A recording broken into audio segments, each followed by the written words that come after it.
Hi అండి.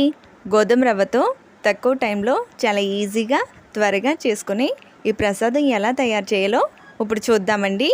ముందుగా కడాయి పెట్టుకుని 1 కప్పు గోధుమ రవ్వ వేసుకుని వేయించుకోవాలి. ఇక్కడ ఎర్ర గోధుమ రవ్వ వాడుతున్నామండి. అది వేగిన తర్వాత ఒక బౌల్లోకి తీసుకుని పక్కన పెట్టుకోవాలి. 1 టేబుల్ స్పూన్ గీ వేసుకుని డ్రై ఫ్రూట్స్ వేసుకుని వేయించుకోవాలి. అవి వేగిన తర్వాత ఒక ప్లేట్లోకి తీసుకుని పక్కన పెట్టేసుకోవాలి. 1 కప్పు గోధుమ రవ్వ కాబట్టి ఇక్కడ 4 కప్స్ వాటర్ వేసుకుని ఆ వాటర్ని మరగనివ్వాలి. అవి మరిగిన తర్వాత వేయించుకున్న గోధుమ రవ్వ వేసుకుని ఒకసారి అదంతా కలుపుకొని మీడియం ఫ్లేమ్లో పెట్టుకుని ఆ నీరంతా పోయేంత వరకు మూత పెట్టేసి ఉడికించుకోవాలండి.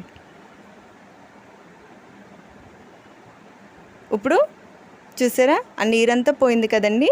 ఇప్పుడు 1 కప్పు గోధుమ రవ్వ కాబట్టి ఇక్కడ 1 కప్పు బెల్లం వేసుకోవాలి. స్వీట్ ఎక్కువ తినేవాళ్ళు 1/2 కప్పు ఎక్కువ వేసుకోవచ్చండి. ఇప్పుడు బెల్లం వేసుకుని అదంతా కరిగిన తర్వాత కొద్దిగా ఇలాచీ పౌడర్ వేసుకోవాలి. ఇలాచీ పౌడర్ వేయడం వల్ల స్వీట్ అనేది చాలా టేస్టీగా ఉంటుందండి. ఇప్పుడు 1 స్పూన్ గీ వేసుకోవాలి. అదంతా ఒకసారి కలుపుకుని ఆ నీరంతా పోయేంత వరకు దాన్ని ఉడకనివ్వాలి.